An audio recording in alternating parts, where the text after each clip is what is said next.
Welcome to Memphis Machine, a Muddy Pig production. I'm Jonathan Bass. And I'm Carl Casperson, and together we're looking to show off the creative sights and sounds of Memphis, Tennessee. Amen. Welcome to Season 2 of Memphis Machine. Hey, right out of the gate, we got to sit down with Joyce Cobb. Memphis royalty. Memphis music royalty, for sure. Joyce has a legacy of work behind her. She's got many gigs in front of her. She's a cancer survivor. She loves Sting. she's a musical ninja. And we got to meet her on the campus of Rhodes, beautiful campus, by the way. Talk about bacon and swing. It's bacon and swing, and you will hear right out of the gate. I like that out of the gate. You're going to hear right off from the top that she is uninhibited and comes out swinging. Yeah, she is extremely frank and catches us a little off guard, I'd have to say. Yeah, we just pretty much hit record and went along on the ride on this one. It was a lot of fun. It was a lot of fun. Here's Joyce. Watch your S's here. Watch your S's. Welcome to Memphis Machine. We are on. We're all plugged in.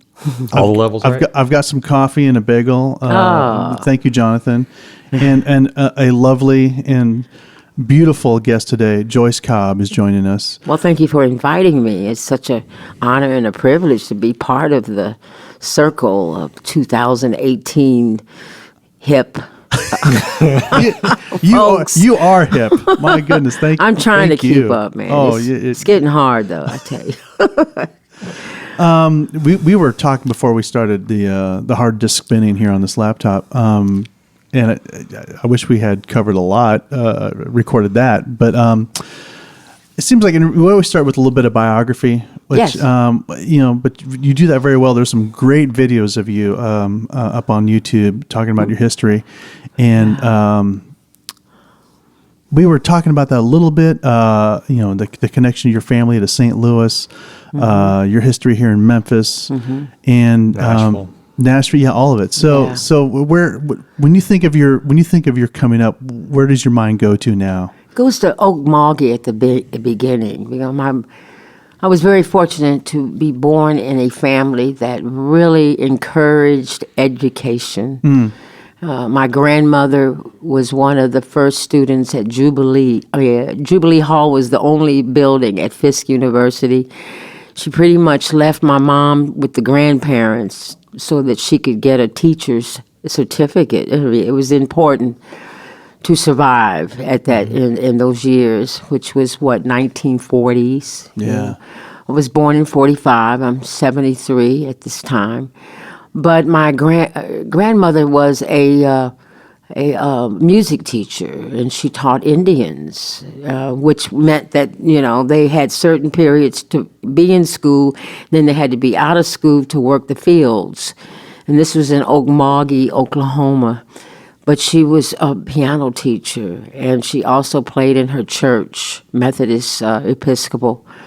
And so that was my intro to music. And they used to throw me to my grandma in the summers, and it was really nice, because I learned how to fish, learned how to shoot BBs with my granddad, and taught me how to fish and fun and neighborhood kids and summertime in Okmulgee, and that was my beginnings.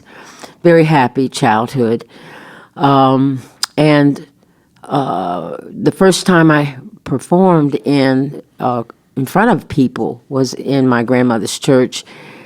Did the song called "The Sun Belongs to Everyone, the best things in life are free," and I was maybe 4. Yeah. And I got this applause from the church, and that's when I became addicted to cause and effect. If I sing, they love me. If I don't, they don't even know me. So right. That was the reality of falling in love with music and listening to my grandma. And she had sheet music. Remember back in the day, they had sheet music like nickel. For a nickel, you could get sheet music.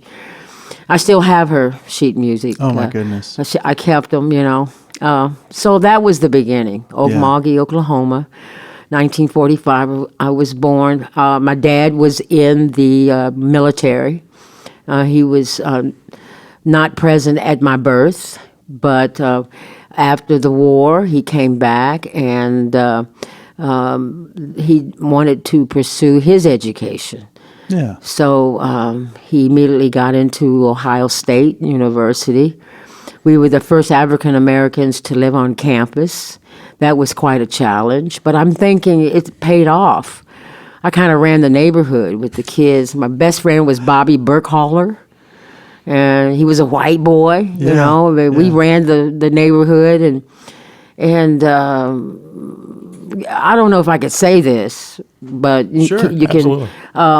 It was so free and innocent. We would be playing, and my dad would be coming home, and the kids would say, "Joyce, there's your old nigger daddy." I said, "Hey, nigger daddy." These are things I remember. So my dad said, well, "Come on in the house, honey. We got to talk. I got to tell you about that word and all that." Yeah. So it was pretty innocent childhood, very surrounded by. After Ohio State, he went to Florida A&M. From Florida A&M, he settled at Tennessee State University for about 20 years, and that's when I fell in love with Nashville and its music. Grew up with the Jubilee Singers at Fisk University. It was always spiritual and classical combinations. And also grew up with Randy, WLAC, Randy Boss. I can't think of his name, but WLAC was known to play R&B. That's when I fell in love with Hank Ballard and the Midnighters and Fats Domino, and they constantly played that on WLAC, Nashville. And it had, it went all nationwide, like WSM, the Grand Ole Opry, then you had WLAC, which was, all over the country. I must say also that my grandmother used to play constantly WSM, the Grand Ole Opry, and I think that's when I fell in love with country music, hearing it as a child. But we settled in Nashville for 19 years or so, and that's when the music really started kicking in with taking piano lessons and just falling in love with Dolly Parton, and then falling in love with Bobby Jones, and all of the greats that came out of Nashville at the time. A combination of markets, white market, black market, and I just kind of came to Memphis with that integrated concept of I do country, I do rock, I do jazz. Jazz is my passion because my parents played it quite a bit, and my daddy came out of Jefferson City, Missouri. I'm thinking, I have these visions of him sneaking over to Kansas City when he was like in high school or something, and really falling in love with the bebop era. And of course, he used to be a member of the Columbia record club. Right, the mail order. Yeah, and they would send 6 albums a month. That was his. And my mom used to cook and do housework on Billie Holiday, and so they kind of exposed me to that. So I'm just kind of a product of all the mixtures of American music, pretty much. The least is the classical and the gospel.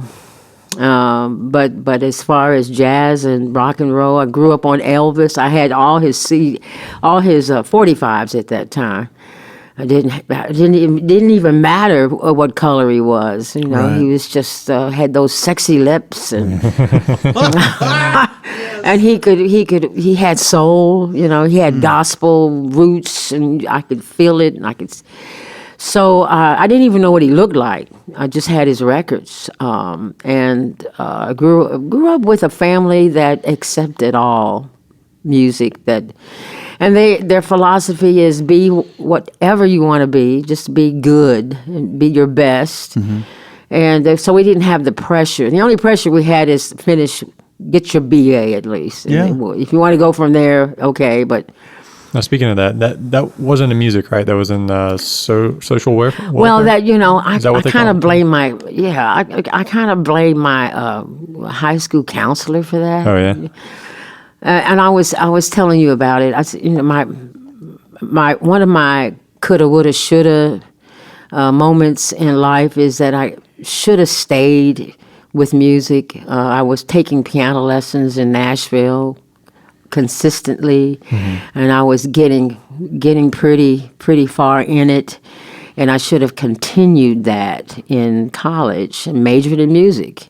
My piano teacher suggested to my parents that she should pursue the piano, but then my high school counselor said, "Oh, you did so good on the ACT, and it leans towards the social." What is it called? The social Services or social work? social work or sociology, and of course I believed my high school counselor, over my piano teacher. So did you work in that field at all? I worked. Yeah, I went to Central State University, Wilberforce, Ohio. At that time, they had only 7 colleges where you could get actually a social welfare degree. And, I thought maybe I would want to be a social worker. And, of course, when you want to be a social worker, you need to pursue your MSW, your master's. So I had about 19 hours at Wright State in Ohio pursuing my master's of social work. But I wasn't really. It's never connected. It just didn't. A lot of paperwork, a lot of hopes for programs in the community that don't pan out. And then, it's just a lot of redirections and confusions. And I was trying to advise people that had more sense than me, street sense, and I'm running circles around me, but I had the passion for human rights. I had the passion for human needs. I understand the systems, and I'm still active with the pipeline and going to all the problems that we have with the penal systems. And, I'm still a social worker. And B.B. King told me that one day. I've only met him once at Bill's Twilight on North Parkway in Memphis. He came through. That was back in the days when Kirk Whelan was playing, and along with Jim Spake, and it was really the jazz scene of the sort of kind of the end of the jazz club, jam kind of thing. It was Bill's Twilight on North Parkway, and he walked in. He says, "Yeah, you're a people person," and I never could figure out what he meant, But I'm into the human, and the person, and the needs, and the need to be embraced, the need to be heard, and so I think that works with music quite well. For me, it has. But I give tribute to parents, and even with the confusion and the rage that our young African American kids have in schools, in the public school system, is what we were basically focused on the panel at the Hattie Lou the other day. If you don't have parents that are in tune to your studies, your homework, the relationship with your teachers, the rage, what is causing your rage from home, and you bring it into the system. You have 3 strikes and you're out. It's a problem. And so I'm a social worker. I mean, I also with music, and I think it fits quite well. We won't get into that discussion of the penal system, but I'm aware of human needs and their need to be held after a song, to be listened to, Don't even talk about me. Talk about you, Yeah. So I'm social worker in music. I think is still part of my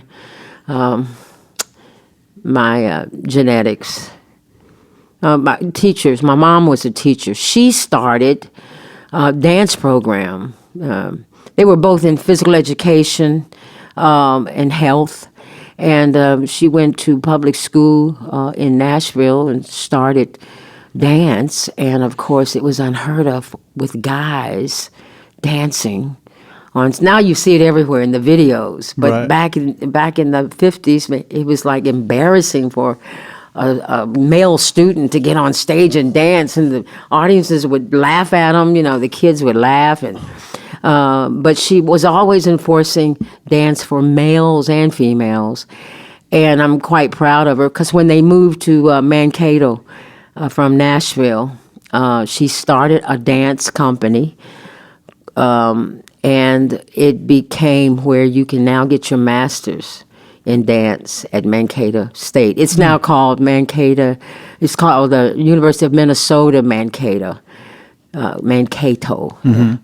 So it's an educational thing that I'm very fortunate and blessed to have come out of, Right. and it's a blessing because it really helps, to survive out here. We weren't wealthy, we weren't rich, they were dedicated teachers that I came from. Sometimes my mom would come and talk about students at the dinner table, and I used to think, she loves them more than me. She talks about her students more than she. But yeah, they were dedicated, loving teachers, and that's my DNA.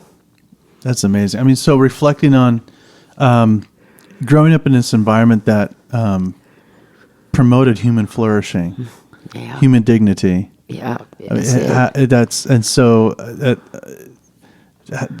So reflect on that, and how does that inform your art? Well, we talked about it here in this formula. Yeah. You have two ends. You have the art, and then you have the fashion. Uh-huh. And I never seemingly was hungry enough to want that fashion side, the look and the hits and the travel and the road and the business and the attorneys and the producers and the promoters, and it was nothing that I really wanted to pursue. I was sort of like a basic person, to do the best in your music that you have and to give. I think music is a gift from God. It's like a nectar.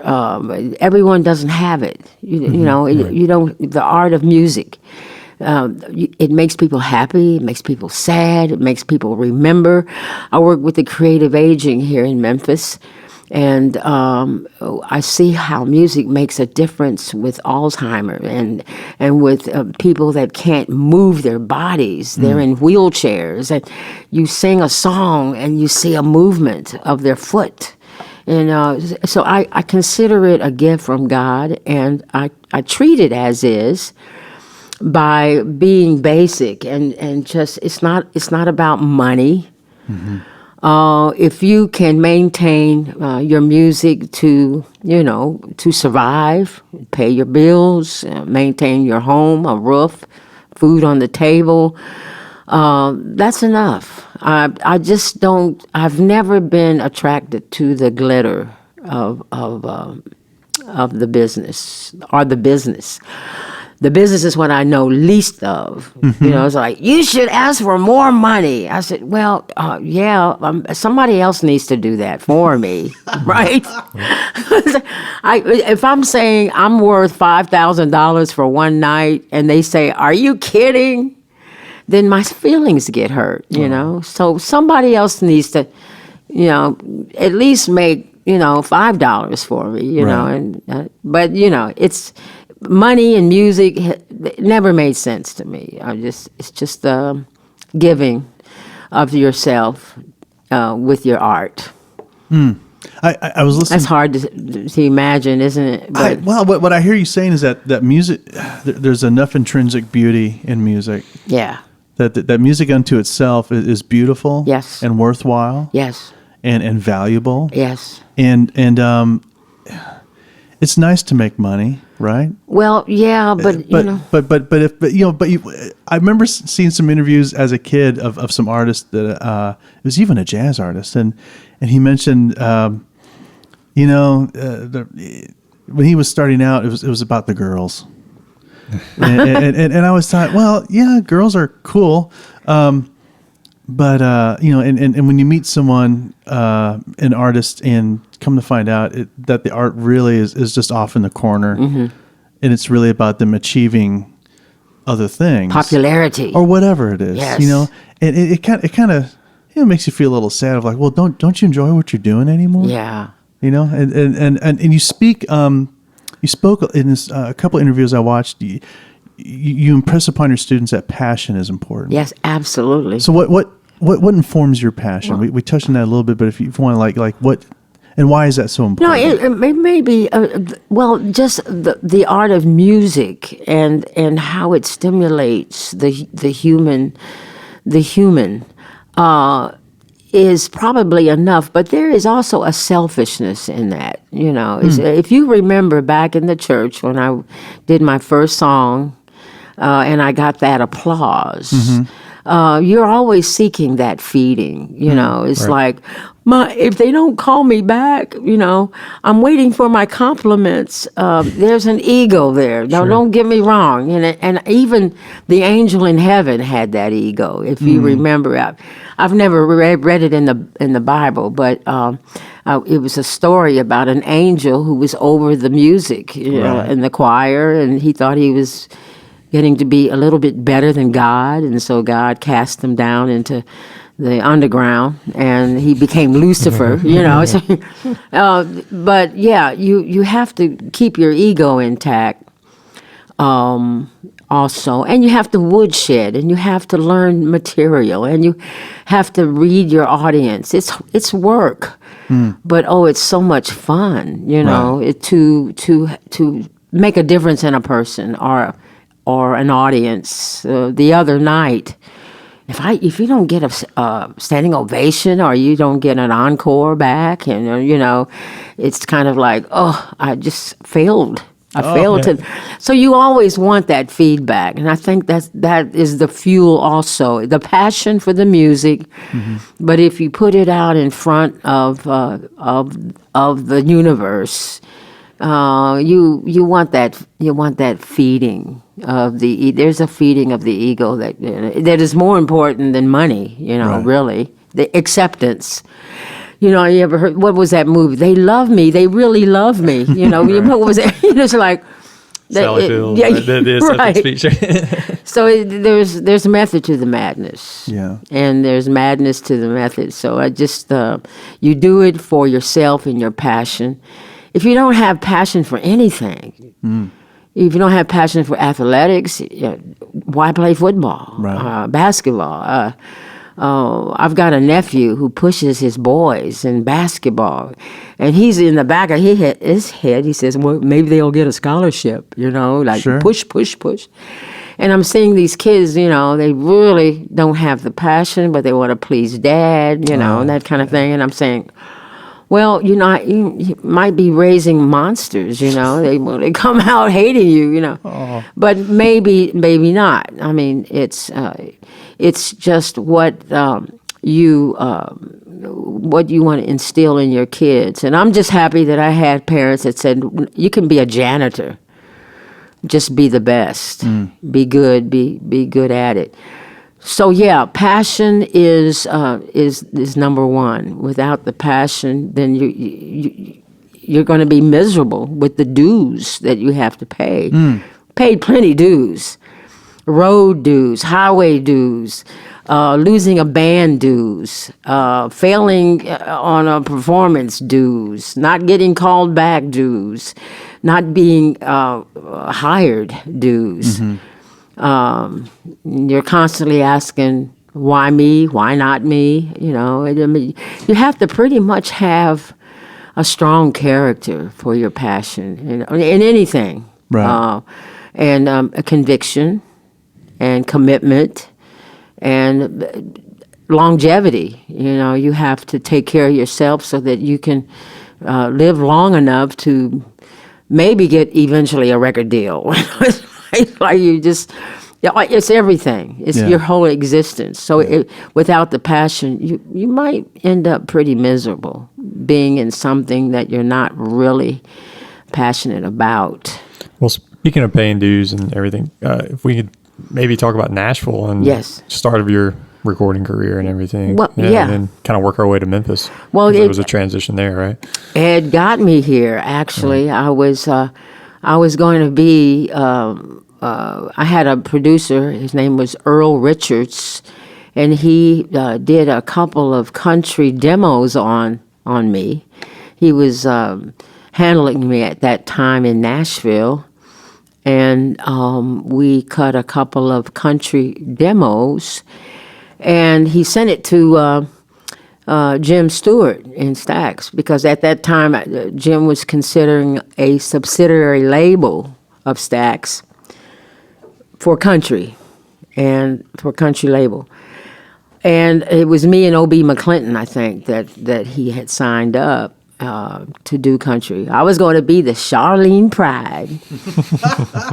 And so it didn't work. Or it didn't even have a chance to work, actually, because, of course, Stax folded in 1975. And that was during the time that he was very interested.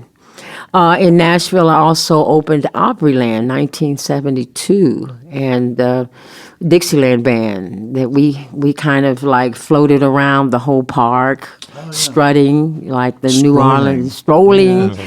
And was in a trailer with 7 musicians, 7 guys, so that's when I just kind of learned all the jokes. And but it was showtime at Opryland. I mean, you get there an hour early, you meditate, you breathe in and out, and you get your costumes ready, and it's showtime. That was a great lesson. It's like the vaudeville day, we had 7 shows a day. And it was hard, but great for my age. I was early 20s at the time. Opryland, and then, of course, I was with WSM because I knew the American Pop book, which I tell students that will never go away. The Gershwins, the Jerome Kerns, the Hoagie Carmichaels, the Duke Ellington book. Learn those tunes. Why does that music have longevity, you think? It's American, and it made, usually, if you, Tin Pan Alley Publishing helped it quite a bit. Usually, if you go into Tin Pan Alley Publishing, 9 times out of 10, it would hit Broadway. And, of course, Broadway is known as the American theater, and it's good, solid writing. I mean, but I think that's why it was a serious connection with writer, musician to Broadway, and it's true American. We all know Gershwin and the theater and Porgy and Bess and Rhapsody in Blue, and it continues, and it's like American fabric that is maintained by Americans. And of course, I went to Italy once, and they all knew the book. They couldn't speak any English in conversation, but they knew every song in English. And so it goes beyond this country, but it represents our fabric, I think, of good songwriting. And of course, the promotion of Broadway doesn't hurt, and everybody knows it. And this is before TV. That it was Tin Pan Alley existed. Radio helped a lot, exposing because radio was the fashion at that time in the 20s. Earlier than 1920s. I'm not sure about the years of radio, but I think that's the reason why it's most popular. It's like the Bible. of American songwriting. Of that element, and of course, the jazz players embraced it, and they built improvisations on top of it. Perfect example is "I'm in the Mood for Love," and James Moody put Moody's "Mood for Love" on top of it. You have songs like "Oleo," that and "Anthropology," that Sonny Rollins and Monk, they put their improvisation on top of "I've Got Rhythm," which is a Gershwin. So it was embraced by the swing era. It was embraced by the bebop era. It continues because it's just part of our DNA, I would think. That's pretty standard song form now. It's a standard. That's what it's the Bible. I mean, you learn that and then do other things. We teach. I like to teach the contrafacts of one song, two songs on the same chord changes is what we are striving to do, and you're improvising, but you don't realize it. You're just learning two songs. And you're learning Moody's "Mood for Love," which was an improvisation on top of "I'm in the Mood for Love," which was a standard American pop song, and not even realizing that you're improvising. It's just two songs in one. Do you think America will experience another pop book like that? I mean, another collection of music. Are there songs today that get close to that? I think we have threshold. Are we building one now, you think, and we're just too close to see it, or? Well, I think so. I think there are things that are written in cement that won't go away, that represents our culture. It was developing. It develops as we live. I grew up on 1960s, and I was telling you about the substance of songwritings, and I grew up on the Beatles, Van Morrison, the British influence, but also James Brown, and Sting came from Scotland, but I'm thinking American. There are many. I can't recall names, but there are many books that are written. Stevie Wonder book. Eric Clapton, he's from England. The British invasion was very important in my day, but I grew up on Bob Dylan, the substance of his writing. Poetry. There are books being made as we speak that will remain into the next generations. Substance. Of course, the British invasion was informed a lot by the music right here. Right. British invasion was enormous and still is, And now you're seeing combinations. Shaggy and Sting have a new project out. So, and you also got the dizzy influences of Middle Eastern rhythms and African rhythms that kind of changed swing, and influenced bebop, and there's very little land on this earth. There's more water than land, so we're bound to bump into each other eventually and exchange. I had a conversation just the other day. Amazon Prime. We don't have cable or even regular channels anymore at our house. It's Netflix and YouTube and Amazon Prime. They're taking over the world, which is fine so far. But I was watching a show, another take on Tom Clancy's Jack Ryan, and it's a spy adventure. CIA, hooligan. Just all sorts of stuff going. But the music that really piqued my interest was French, Arabic rap.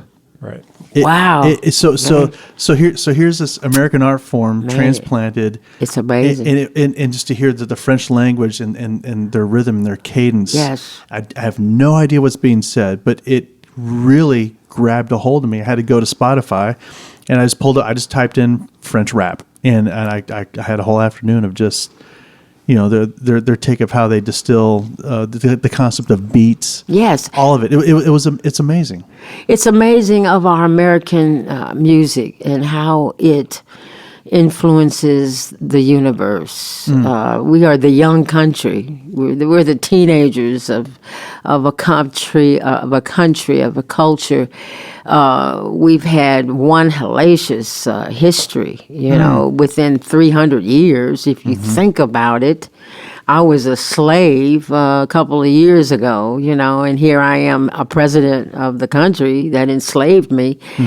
In spite of, I think we are admired and we are respected, along with the hating and resenting and the intimidation. We kind of lead, that human element of how we can get along, a democratic, socialistic government, which is totally impossible, but we make it work for some kind of reason. It works. It's hard. It's almost impossible.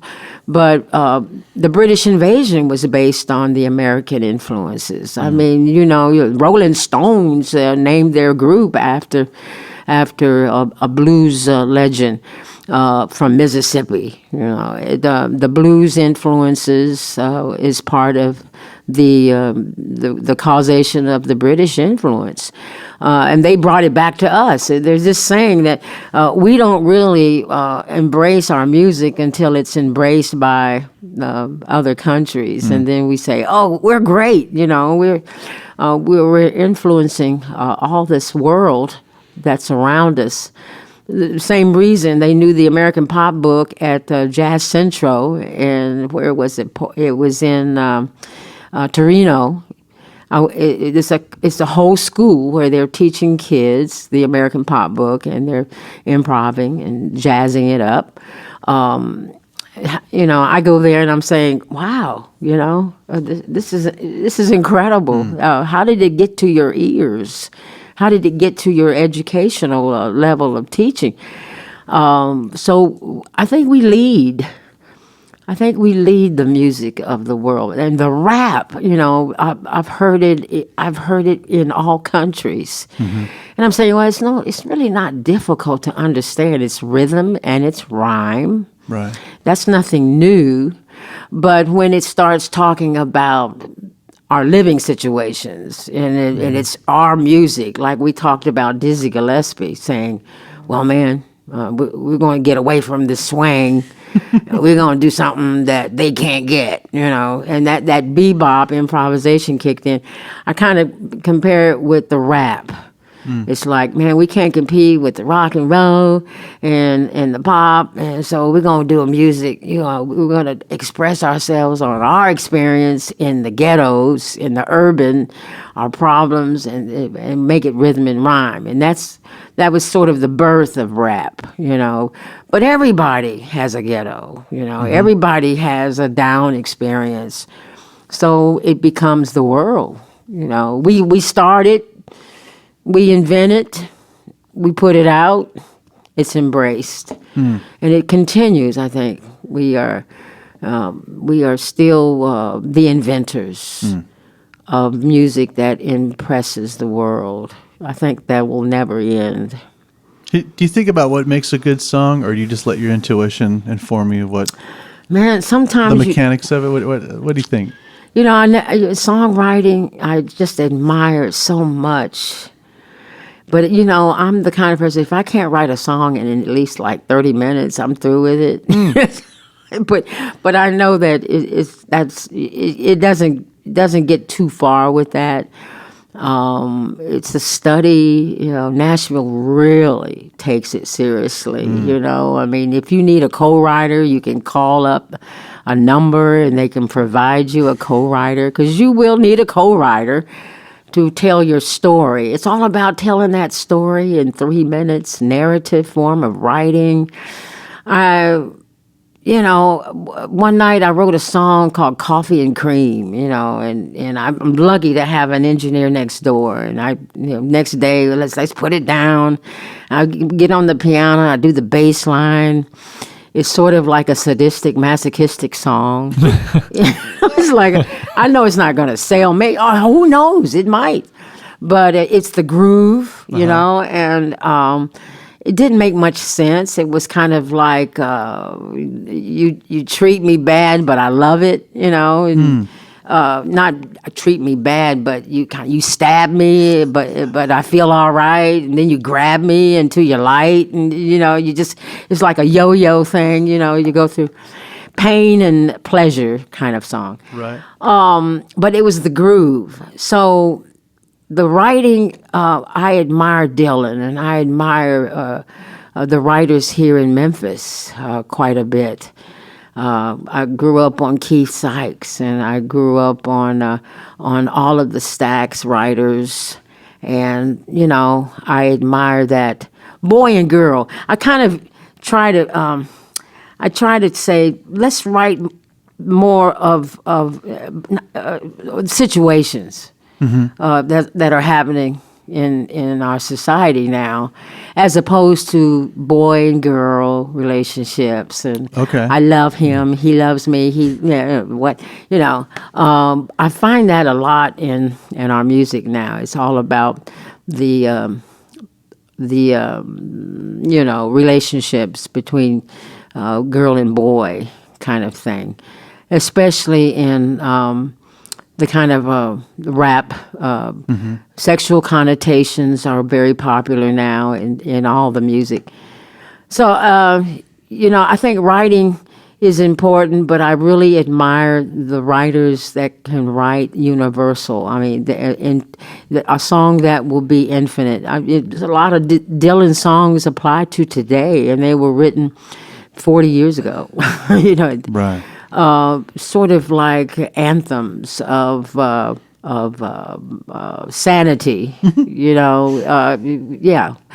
But writing is painful for me, Maybe I haven't suffered enough. I don't know. Maybe you have to suffer, really lose and be down. I don't know. Or maybe you have to take, my mom wanted me to major in literature. Maybe you need to have a few courses of writers and how they exist and what made them great and what didn't.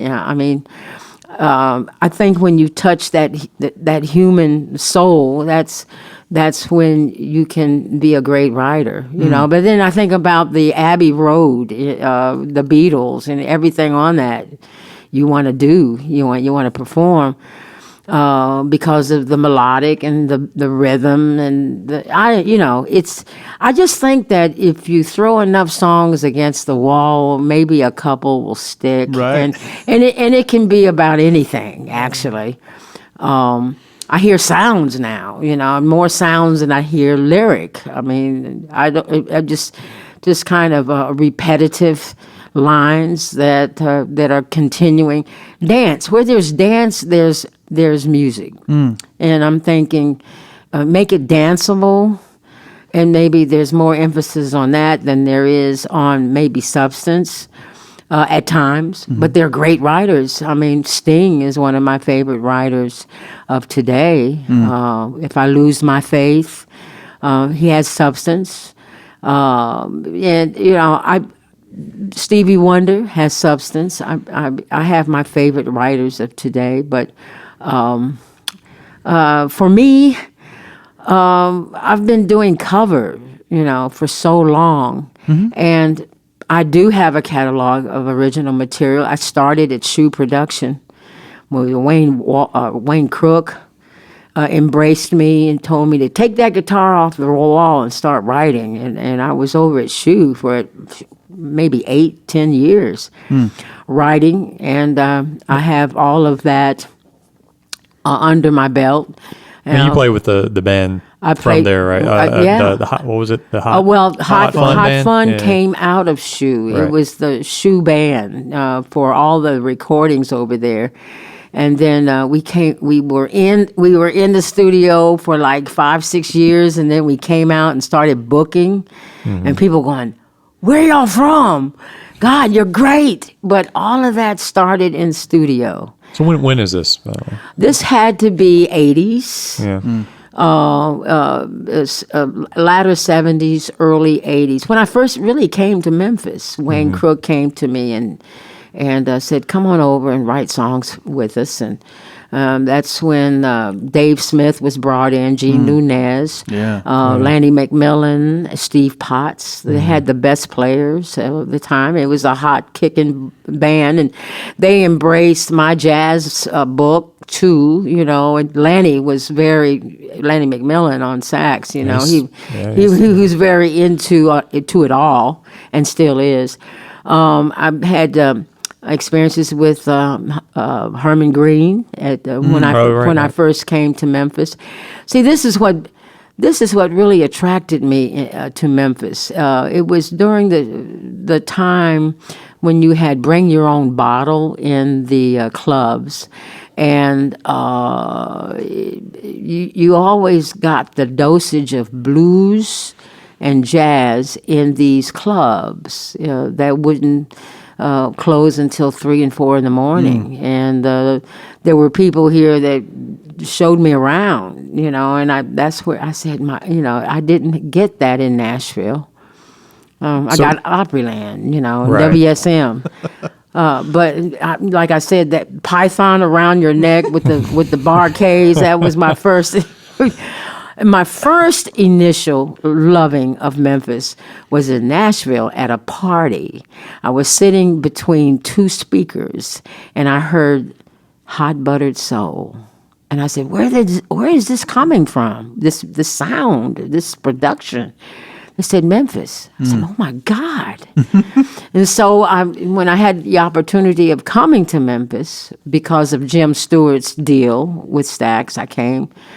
And that's when I heard the Barcades, and they were on stage and glitter and color and python around their neck, and talking about the song was "Your Love Is Like the Holy Ghost," and I'm saying I've never seen anything like Memphis, and of course the diversity of black and white music was so impressive. At that time, Overton Square was Beale Street. Beale Street was boarded, closed, dead. Downtown, dead, pretty much. So I have lived through a transition in Memphis of being dead, downtown, Beale, to thriving now. It's like 4 decades I've been here since 1970s. Unfortunately, Stax closed. I lost the record deal, but I wanted to stay. Well, now you came, so you did, just kind of recap. Yes. So from Nashville, which you did some recording work, Yes. country songs. Country. But your first or last recordings were Stax or country recordings? Well, right? my very first was, yes, it was on a label titled Enterprise. Maybe. Okay, all right. It was subsidiary, and it was Jim Stewart's desire to start this country label. Yeah, and he was way country ahead is of his time. Not usually associated with Stax, so that's kind of right. And if you listen to the new Motown, and the new Nashville, it's where Jim Stewart was. Right. He was just not. He was ahead of his time, and I think to diverse your music companies, I think is where he was going. And black country artists are still struggling, even in Nashville. It's pretty. Country has really changed. They had a thing in Nashville called, it made Time magazine. It's called what was it called? Hick Hop. It was like country rap. Wow. See, Nashville, they're branching out and they're marketing. It's all about publishing and marketing. And I think they'll experiment with anything. Dolly Parton is saying, "Oh my God, this is just terrible." But it's changing. The millennials have identified what they want. They have built downtown. They have. It is Nashville. I mean Memphis. I have seen the growth because of the young energy, the youth. I have admiration for the millennials. I see they're building, they're living. Condominiums are popping up everywhere. Now we have Midtown, Cooper and Young, and we have Overton Square, and we have downtown, and it's just everywhere now. And I'm sort of like putting the blame of that to our young youth, the energies, and their corporate mentalities and their identifications of individual, as you were saying, individuality and bright and fresh ideas, and just rebuilding the city. I mean, if you can't imagine coming to a city where your warehouses are boarded up. And the windows and the empty streets of Beale Street and with boarded windows and nothing, to a great thing now. I'm so happy that I'm experiencing the differences. So when I came, it was like the dives. The dives is where the music was, the soul of the music, and sometimes I think there's a homogenation here going due to the open drink, the bar, which was 1975. It's when the bars were you can order single drink, as opposed to bring your own bottle and put it on the table. I think it made a difference in the music. I don't find the jazz anymore. I know that there are little spots. There's the Cove in the Broad area. Broad, yeah. And there, Ernestine Hazel's on a Sunday. I'm appearing at Bosco's. I've been there for about 18, maybe 17 years. And the owners wanted jazz, but I found that you just kind of have to throw it in between other things, And because I have a diverse band, Jimmy Arnold, Mike Adams, we have Dr. Steve Wachtel on sax and clarinet. We have Stan Jackson on percussion and flute. These guys just come in. Mark Weiss on scat, and that's pretty much, it's like a music church after church. Right. And people come in and sit in. Last night we had Jag Rao sit in, Eddie Harrison, the legendary R&B guy, Pop. He was the first guy that I admired because he was a black man singing white music in Memphis, and he had white girl singers. Hey, real quick, Memphis Machine would like to thank Snakebite for their sponsorship of the podcast. Snakebite, made in America, makes the best keychain, beer, bottle opener, and folding fork church key, along with their excellent professional bartending tool, the Mamba. You can check out Snakebite at www.snakebiteco. That's snakebiteco.com. And I'm saying, because I hate to say it, but we think black and white, and we see the differences. And I've learned to. I remember Diane Price. She said, "I want to get out of social work and get into music." And I said, "Well, girl, you just go on and get you a white band and start playing and working." And that's what she did. That's what she did. And of course, we've lost so many great legends here in Memphis, all the way back to Rick Harvey and Tom Hackenberger. I mean, I have watched us die and live and be rejuvenated and be revived and be born. And 4 decades is a long time to be with a city and watch it grow from death to life. Actually, unfortunately, we've lost our major labels. I think that's a sad thing. The doors closed with Sam Phillips, but they're now reopening, right, and rejuvenating and reinventing and thriving eventually. Stax Academy is doing incredible work. We call them our young lions and lionesses. They are learning to read. They're learning to write. they will survive in the music industry if they wish to.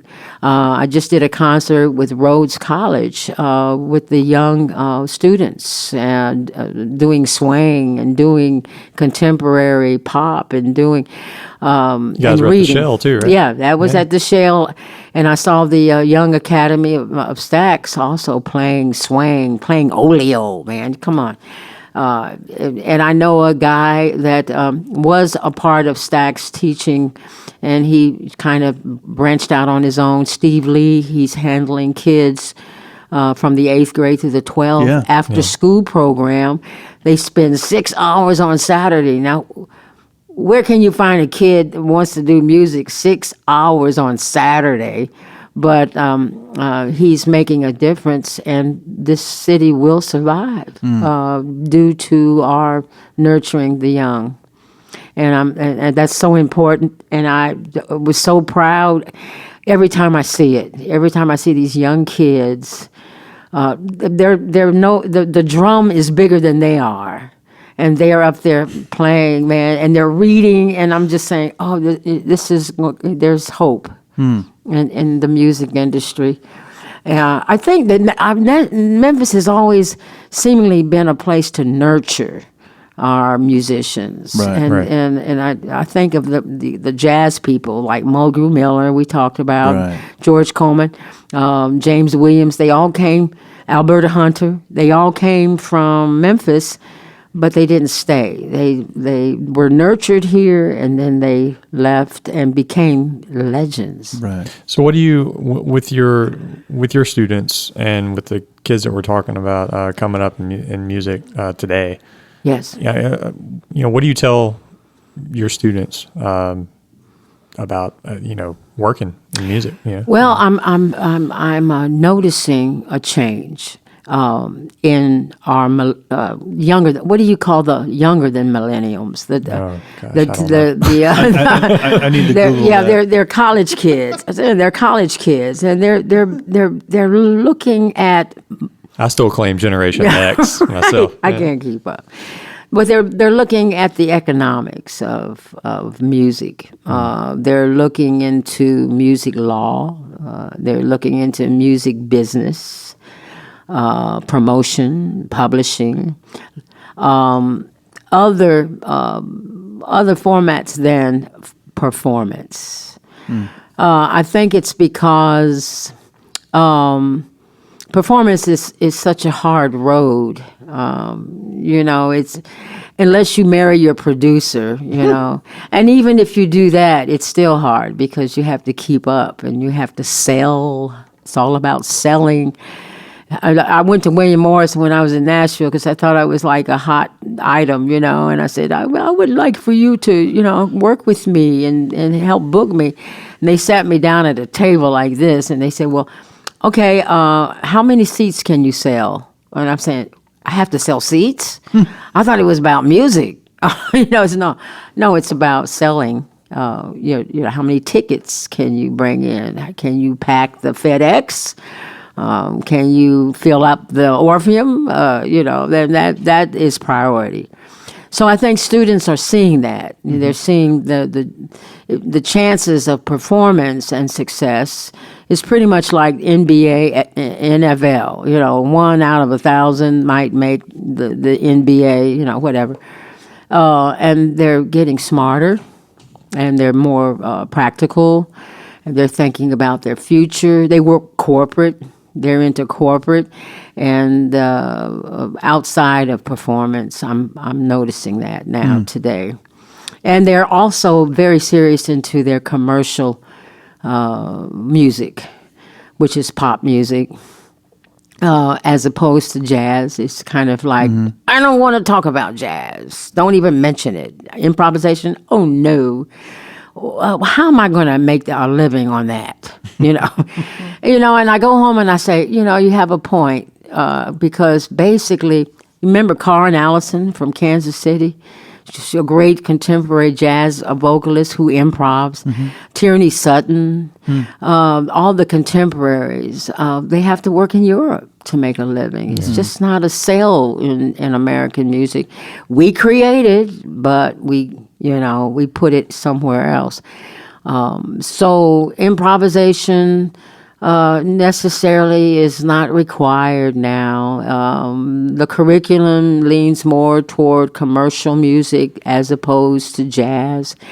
I would say I have very few jazz majors where they have to sit and they have to improv and they have to make their voices similar to horns, and they have to create and they have to study and learn monk and mouths, and as opposed to the more update music of contemporary. So I'm getting less jazz majors.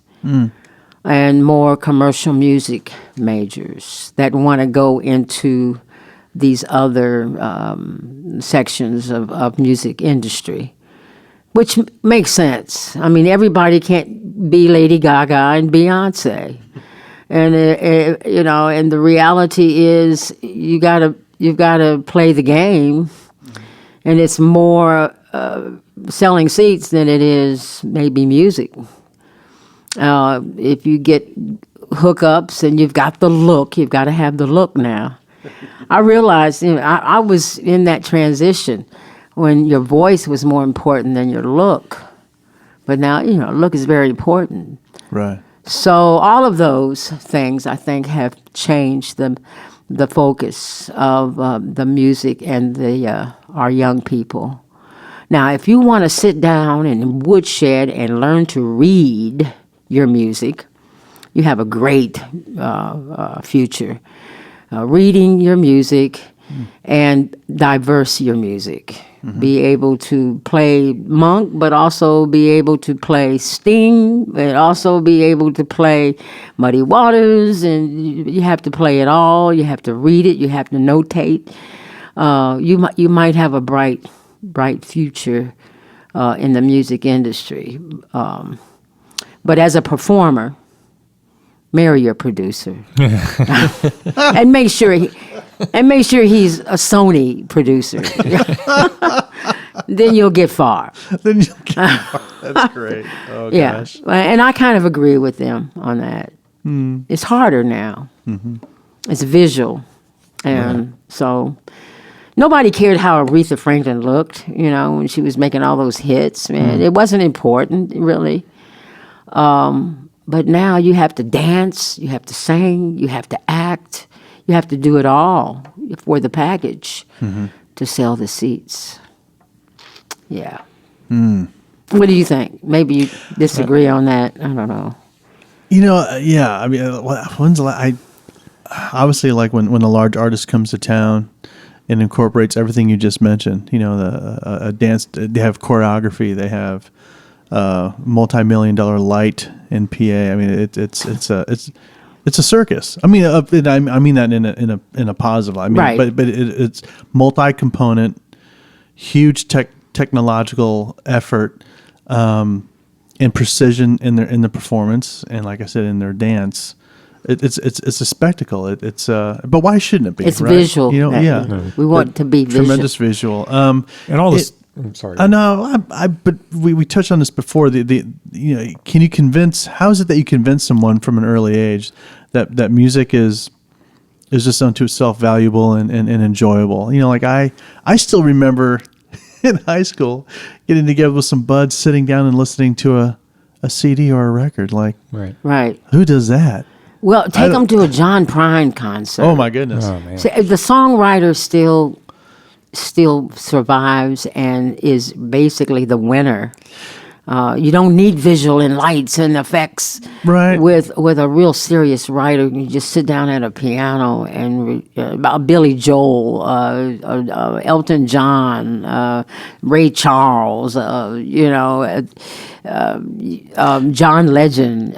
You just sit. You're a writer. I think that's why I really love writers, man, because they survive no matter what no matter what the time is, it's the time of visual. Well, you're still that writer that can relate that story. Yeah, everything's about the story. Everybody's everything. Whether it's But that's- music or business or That's another level of listener, though. That's to where like I like the term like, well, is music just an accessory?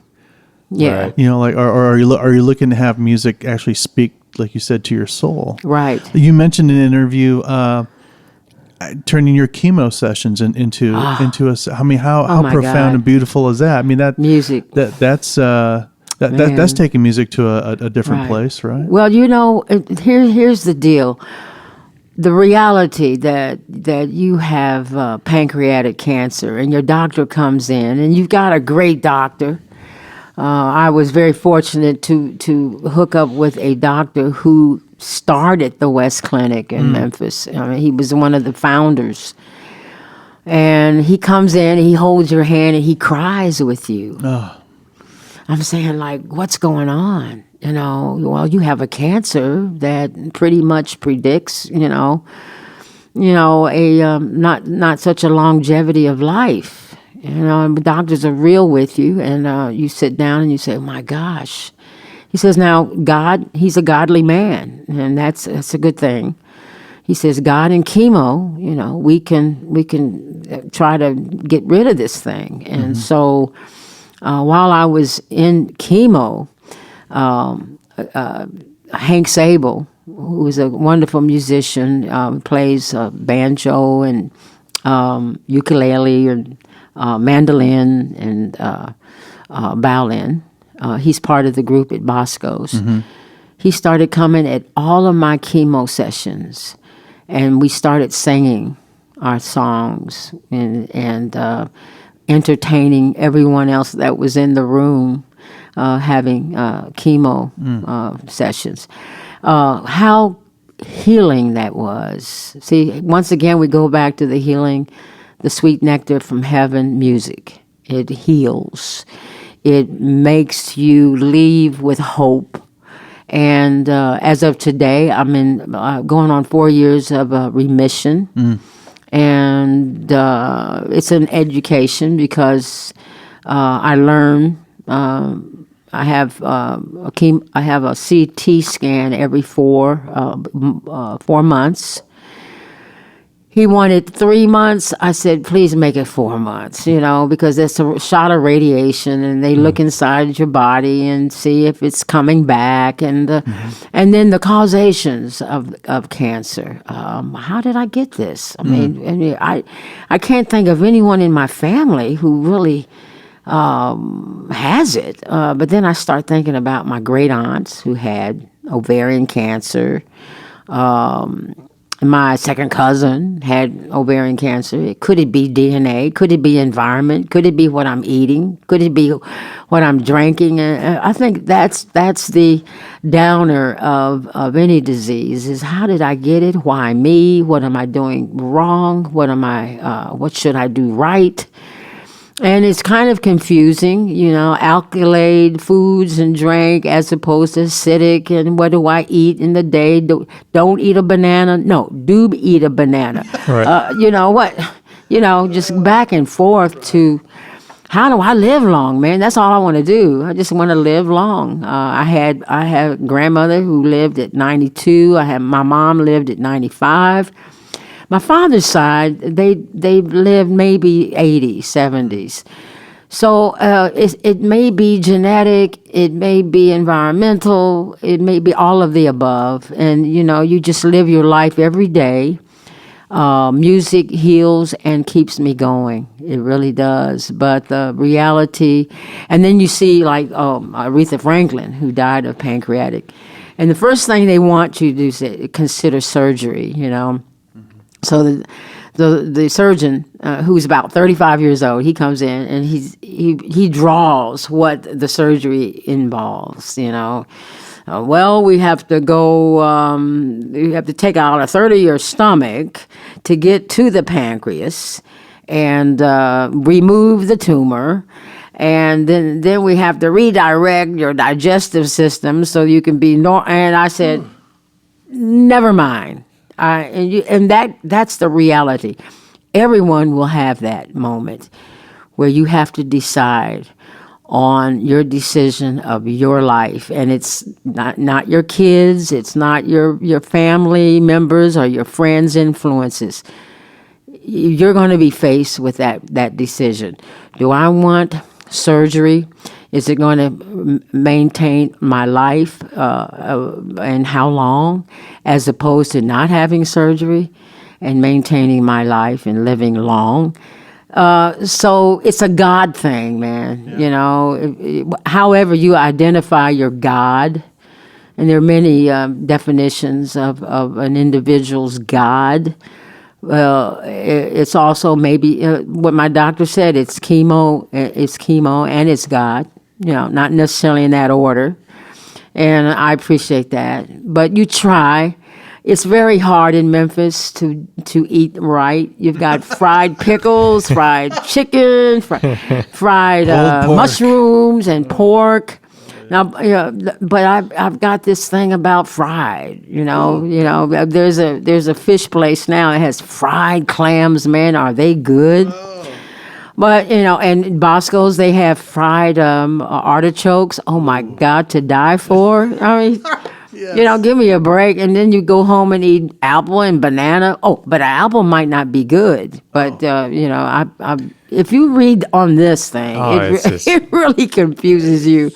On the internet, it says eat apples, don't eat apples. Apples are good. No, apples are bad.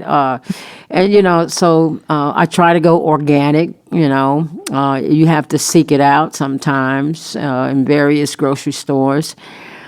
You just try to live, and keep your spirits high. The love of Memphis and what they give me.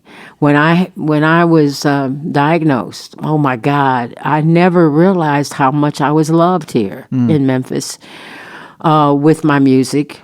The people that turned out, that supported, that donated, without me even asking or saying that I need. Boy,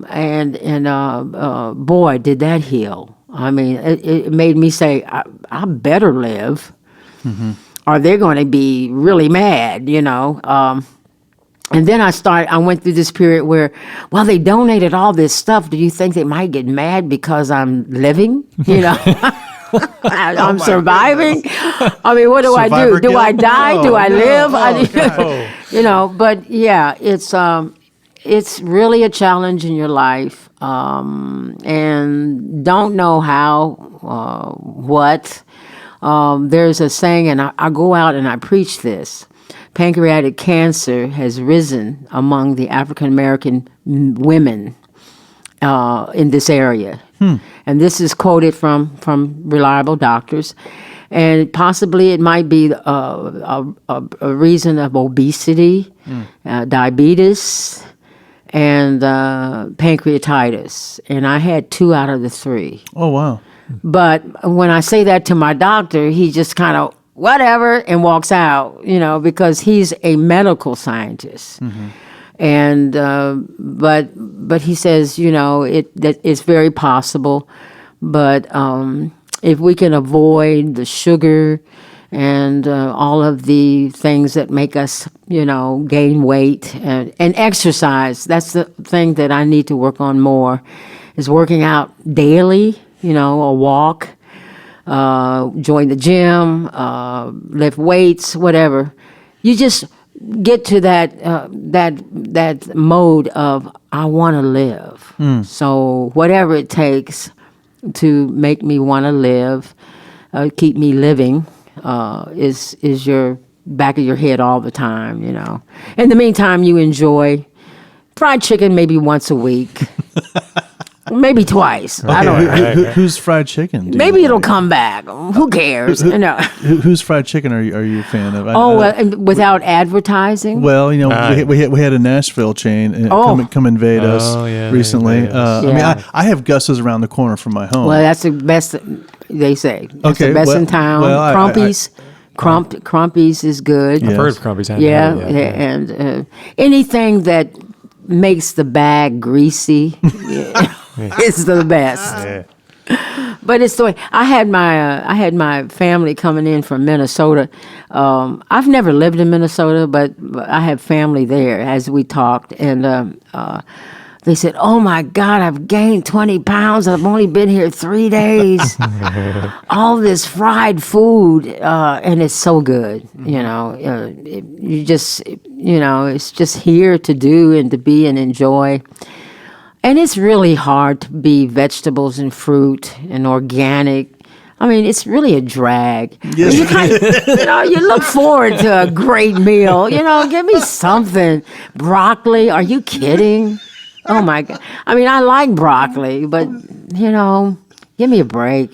So you try to do it all. You just, go natural and go chemical. That's my what wife I'm mentioned doing. that she found a Brussels sprout salad she really liked. I said, "Why is that?" She says, "Well, it had walnuts and it had molasses in it and bacon."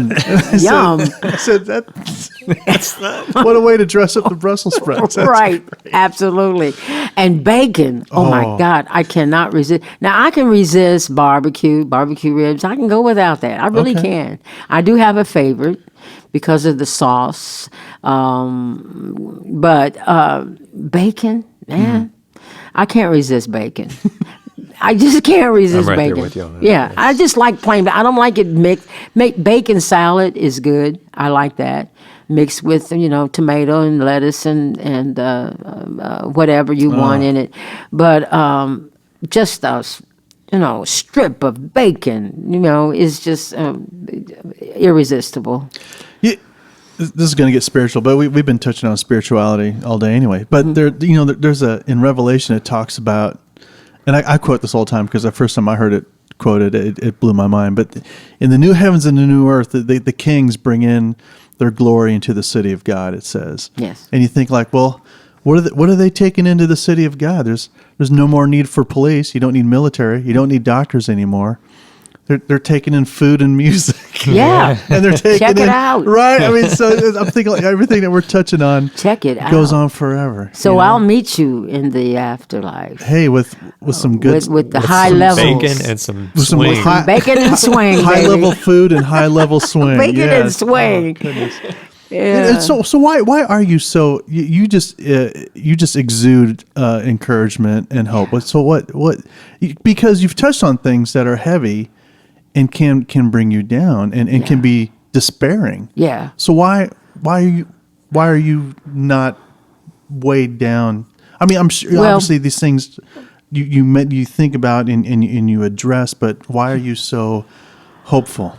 I think it's because I love life. I love me. I love people, and the will to live. And I want to see the future. And I want to maintain a longevity, to enjoy the young getting old. Look, I've been at Bosco's for 17 years.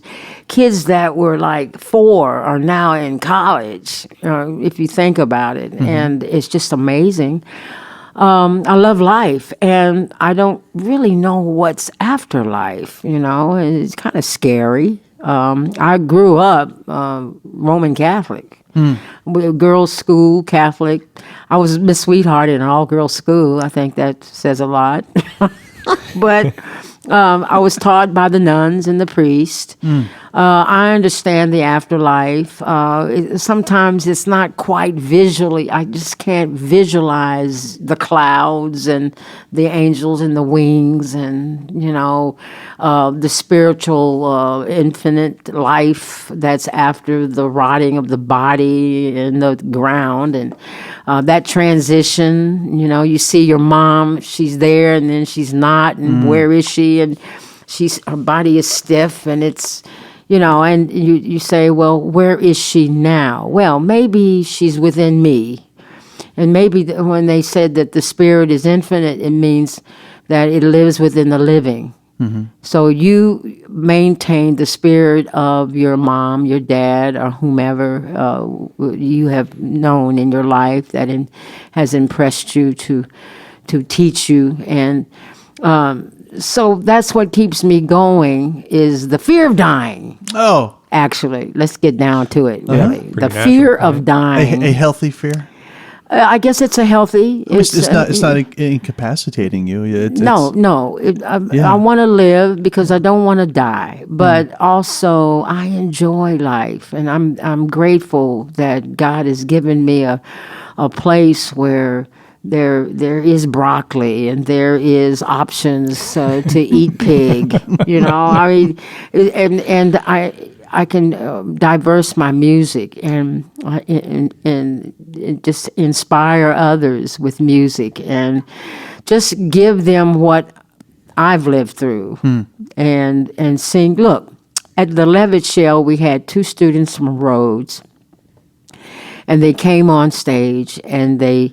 You could tell. I said, "You've got the guts, man. You've got it takes guts to get on stage in front of a crowd of people, and do a music that you maybe not that familiar with, but you know it. You learned it in your classes, and now you're out there doing it."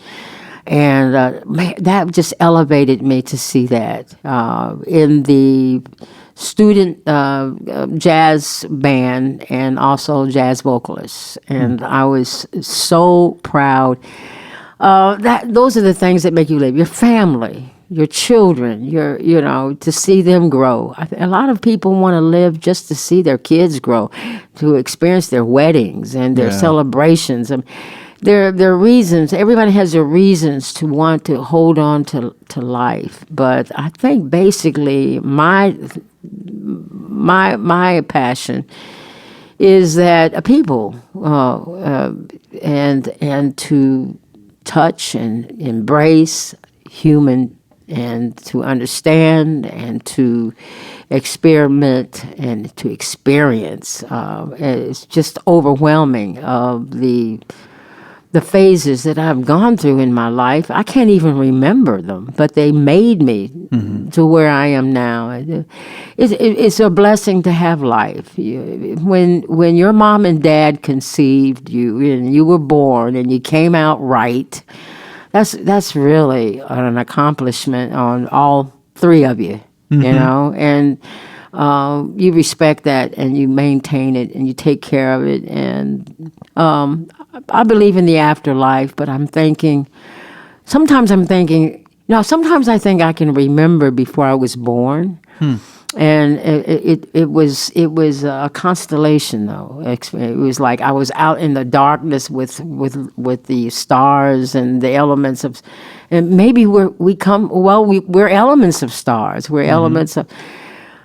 So this infinite existence is just overwhelming. I get to where I just don't even try to figure it out. It's like, what did Aristotle say? Trying to figure it out is like having a tin can trying to hold in the oceans. The water of the oceans. It's just impossible. But the experience of living is a blessing, and it can be overwhelming, and to overcome the downs. There have been times when I cried. I broke down. I had a stent problem the other week or so. I had to go to the hospital for about 5 days, and when I came home, I just kind of broke down because I'm thinking, why didn't I find out about a stent? I mean, you put a stent in you, and you think it's there for life, but it wasn't. It got clogged, and jaundice started coming in, and I'm itching it, and I'm turning yellow, and my liver count is high, and I'm saying, what?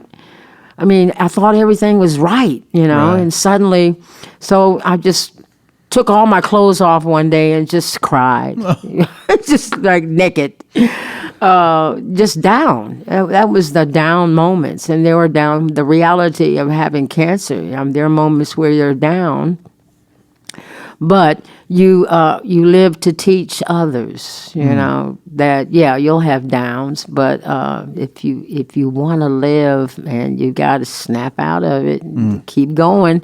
Don't stop. Wake up with purpose, meaning, and to have that example, give examples. And I feel like I'm more godly now. On my way here, I was saying whatever God chooses for me to do, because I have overcome at this time. I don't know how long, but I'm here for a purpose. Please help me figure it out. What is my purpose? So I'm just living every day, doing what I do, and sort of think that that's my purpose. Yeah. And just somebody's keeping me going, and the doctor says chemo and God, not necessarily in that order. And I love it. Do you have anything coming up? I mean, any projects in sight? Well, this is what I'm doing. I'm taking all of. I'm writing, but I'm like coffee and cream. Right. I'm just going to put it out. And Shoe Productions. They were so grateful to give me all of those songs that I wrote at Shoe for 10 years. I was writing over there. They gave me back my publishing. So, wonderful. And that was a wonderful gift. See, this is what I'm saying, the love from Memphis. Yeah. And so I'm going to put it out, and it's sort of like an archive. I've talked to Giannis from the university. I've talked to Ward Archer, record company, and just trying to, I want to leave a songwriting catalog so that my family will know. And it's not in competition. I'm not trying to sell it out. I'm not trying to get a deal. I just want my family to know that I was more than a on stage singing with a microphone. That I attempted to write. And who knows, some of it might catch on 50 years from now. That's what publishing is, know, and your family might benefit from it. You just have to make sure it's protected and cataloged properly, and your family can benefit. It's as good as real estate, really. I mean, you write songs, you develop a publishing catalog, and your family could maybe benefit from it. You might get it in a commercial from a rocket ship going to Mars. Who knows? I mean, time goes on without you, and that is my first priority. Second priority is that I'm enjoying teaching at Rhodes and the University of Memphis.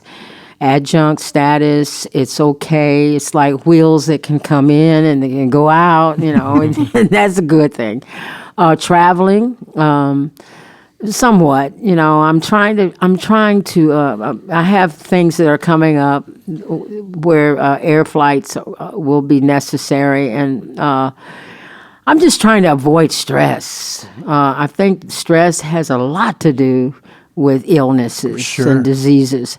And I had a lot of stress. I didn't realize it, just holding on to my best band musicians and providing them work and constantly getting gigs, and so you won't lose them. It's like whenever I separated from a band, it was like a divorce. It was like, oh my God, they left me. It's like I have to find another member. I have to find another.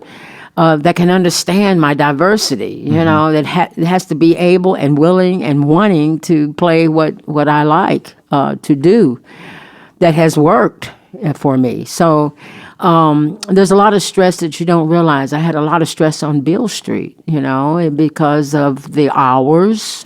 Your club, I saw that. I had a lot of stress on that when they, on the like food and beverage is something that I never really got into. I was very lucky that food and beverage represented me, and I didn't have to get into the stress of food and beverage and competition of others in the same field. So all I had to do was maintain a crowd with music, and that was. And, that was a stress. We had Memphis Jazz Orchestra started at Joyce Cobb's. And we had Alan Balter come in and play a clarinet. This is a guy who was a maestro of the Memphis Symphony and Akron, Ohio Symphony. And he came in Joyce Cobb's, no money to play clarinet. We had Herb Ellis on guitar. They came in and did a concert. We had James Williams. And I was just saying, man, this is great. This is on Beale Street, and I know that tourists come and they want to. Some of them want to see it. They want to be part of it. They want to enjoy it. And so I get heads up on this, like they don't drink enough. So we don't want jazz in this club. We want you to change the music. We want shooter crowds. We want these jazz people. They sit down and they drink maybe 2 wines all night and take it up my tables. They and listen change to the music. Holy smokes! Yeah, they listen to the music. We want dancers. Yeah. We want them to move. And buy liquor. So that's. Those experiences, they're learning experiences, and just I had Keith Sykes songwriter showcase at Joyce Cobb. So he graced me. He came in. He says, "I want it to be done here," and he brought songwriters from Nashville, and it was songwriting in the round, and it did well. And then you have the guy come up and says, "Well, I'm getting ready to sell the building. You can buy it for, $1 million, but, let me know Monday." Right. Oh, sure. Well, yeah. Let me go look at my sock drawer. Even though you're grateful, because it was a gift. Yeah. It was a wonderful gift for reasons, I have reasons that I'm thanking, but it was a good thing. It got me in the archives of Beale Street, the first woman to have a club in her name. I'll go down in history with that. That'll be great for my family to know as they grow up. Well, speaking of history, you got a brass note too, right? A brass note. That's right. And by the way, I must say Reba Russell is getting one in November. Right. Yes, congratulations. So it's quite an honor. Herman Green is up for one. Right. I'm glad to see all of that. So that was a bad thing. I went into a depression for many years after Losing the club. Right, Yeah, because I really all I needed was more time because I saw it working. Look, we had Marie Moldauer come in and with her band. She had a deal with BB. Something went wrong with that, and so I said, "Well, come on down to Joyce Cobb's, and we'll manage to put a little promo, maybe a little paragraph here and there in the newspaper." And she brought her whole band down, man, and did a concert one nighter thing. So I was just seeing in 3 years how the potential that it had if you just give me more time. And I wasn't given that time, I mean, it takes 5 years to get anything on the ground up, and I had 3. So that was a major kick in the stomach for me, and it took me a while to overcome. I was in a depression. And of course, losing Hot Fun, after we chiseled and bammed the walls and for 10 years on the road, off the road. They wanted to go their individual ways, and they had the right to do that. So that was another major depression. These things were more depressing than the cancer. Oh, my actually. goodness. Yeah, because it was... cancer comes quick, and you either go with it or you don't. You either live or you die, and you're going to do that anyway. So it's okay. But to lose something that you really believed that was going to work, I really thought it was, and I think that because I had that jazz connection in Memphis. Now Kirk Whalum is getting ready to start a consistency of jazz performance at the Harlequin Theater next to the Orpheum. Right. And the difference between Joyce Cobb and Kirk Whalum is he has international hooks where he can bring in major names for his concerts. And it could be quite profitable. But the fact that he's continuing the jazz elements of Memphis Right. is quite joyful for me. So as long as it's being done, and I go home and I said, that's what I wanted to do. Damn it. But, that's life, man. So... I'm just, hey, you know what? I'm just happy to be alive. Yeah. I mean, anytime your doctor comes, holds your hand and cries with you. That's like saying, why are you crying? Are you trying to tell me something I don't know? And the pancreatic cancer is, I think it's still being studied. They don't quite know, because basically you can't get to it without going through something. It's like between your back and your stomach, and to even figure out what are the causations, it all seems to be, a guessing. At this level of cancer. Pancreatic is considered a difficult cancer. Sure. And it's also considered a not longevity of life. You're good for 10 years, 12. So I figure I'm in a kind of hurry, because I don't quite know. I might live to be, I'm 73. I said in 10 years I'll be 83. What the hell? Just 83, that's a good run, right? I mean, you start thinking that way. Right. It's like, okay, I got to get it done in 10 years in case. Aretha Franklin had 10 years with it, and she had the Whipple surgery, maybe. So I don't know, how am I going to deal with this? And you start planning from that. You start thinking that way. And aging, my voice is shaky. Is it age or is it cancer? All of this stuff goes through.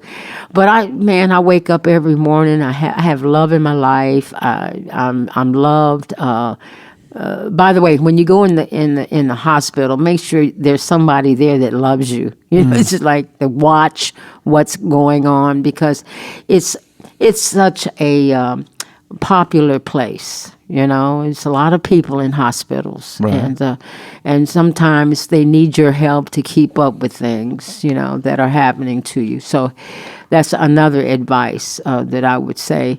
So, if you have love in your life, you have purpose in your life, income coming in enough to, maintain. I mean, what else do you want in life? Except fried chicken. Yes. A little less Bacon. broccoli, a little more bacon. A little bacon, yeah. Well, Joyce, this has been lovely. Thank you. Thank you so much for It's fun. sharing with us today. You guys are fun. Oh. Let's meet in the bar. Hey, after this. Let's do that at Bosco. So people can still come see you every Sunday at Bosco's. Right? Every Sunday we are there. We also leave every now and then. We're on considered pop-ons on the American Queen, and this is where it goes from St. Paul to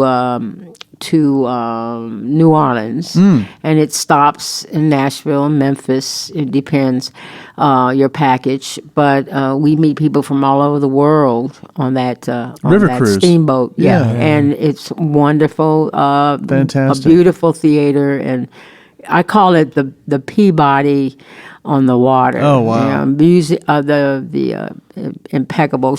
Preston Shannon was a big hit on that boat, and they have Queen Anne and me, and they have historians and musicologists, culinary studying, and the only thing is my band has said, "Man, where are the chicks?"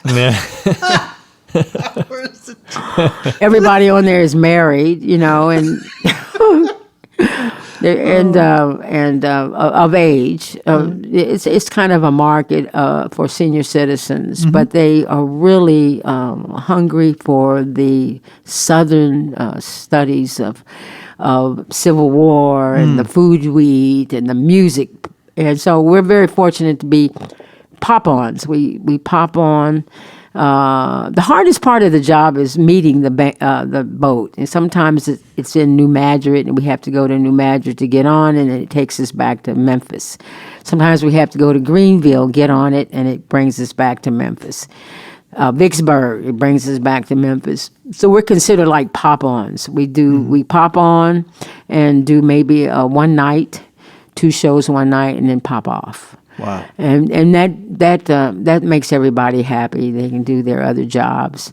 But that's the main 2 things that I'm doing musically. Plus, I'm doing concerts with Rhodes, and we're anticipating more jobs with Rhodes Band, the faculty band. I'm sorry. Okay. Just it's like performance, man. You have to hustle. Right. You have to get bring it on and be ready for the challenge. I have a couple of out of town things. I work with Michael Jeffrey Stevens, and he's now in Asheville. Used to be at Rhodes. Great pianist. Yeah, and he's got a lot of jazz projects, and I'm getting ready to go there and do a concert with him. We do salons here with Michael Jeffrey when he comes through. So, keep busy, wake up with purpose, love your passion, and make it happen. You volunteer too, right? You still got your show on WEVL? Oh, The Weevil. WEVL is my therapy. I've been with WEVL. I mean, I go in there. I've got 3 shows. How long you been doing that? Since 1980s, maybe. It's 1980s, when they had LPs only. Right. LPs only, and they were on Madison and Cleveland. You had to walk up these stairs with 10 tons of LPs. Couldn't wait to play them. And you can bring your own music from home. Right, and that's what right. always attracted me to WEVL. It's really the only radio show I listen to. Oh, Yes. man. It's just it's an honor. Station. Yeah, It's a privilege to have a station like that. It really Yes. is. And- Yeah, consistently, that's about the only one I listen to. Oh, yeah. that's wonderful. I'm glad to hear that. I've got 3 shows. Tuesday is like a sort of a potpourri of a potpourri. What is it? Yeah, this potpourri. A potpourri of all. I go from James Brown to Joni Mitchell and everything in between. It's more contemporary, but Wednesday nights is in tribute to my dad, songs for my father, and it's strictly mainstream swing, contemporary jazz, and then Sunday night 4 to 6, it's world music dance party, and I don't understand any of the languages, so I just say music from China. I say. And then let it roll, Yeah. But it's so free. It's just a free station that it's an honor to be a volunteer because every volunteer pretty much knows what they're playing, and knows where it comes from. And it also represents the southern region of music, and it also plays Memphis music, Right. So Right. I'm just... Yeah, we'd I love ca- to have them. on Yeah, the podcast. I can't think of any other. Yeah, Judy Dorsey, and Brian Craig are the masters of keeping that station going, Right. and I want them to receive, honors. I want to see that because they have kept it going since the beginning. Wow. Great radio, nonprofit, WEVL 89.9 FM. Great station. Joyce, thank you so much. Thank you so much. All right. Hey, hope you enjoyed that time with Joyce. We sure did. She was delightful, so gracious, and You can catch Joyce around town gigging catch her gigging. Just look her up on social media. every Sunday at Bosco's, I think. Yeah, still. that's been a long-standing gig for her. Brunch. In Overton Square. Delightful Bosco's. Very nice. And she has a long-standing radio spot on Weevil, WEVL, FM 90 Memphis, and her show entitled Voices, and that's every Tuesday from 2 to 4 p.m. And every Wednesday night from 8 p.m. to 10 p.m. she hosts Songs for My Father. And we'll be talking to WEVL station manager later on this season. That's right.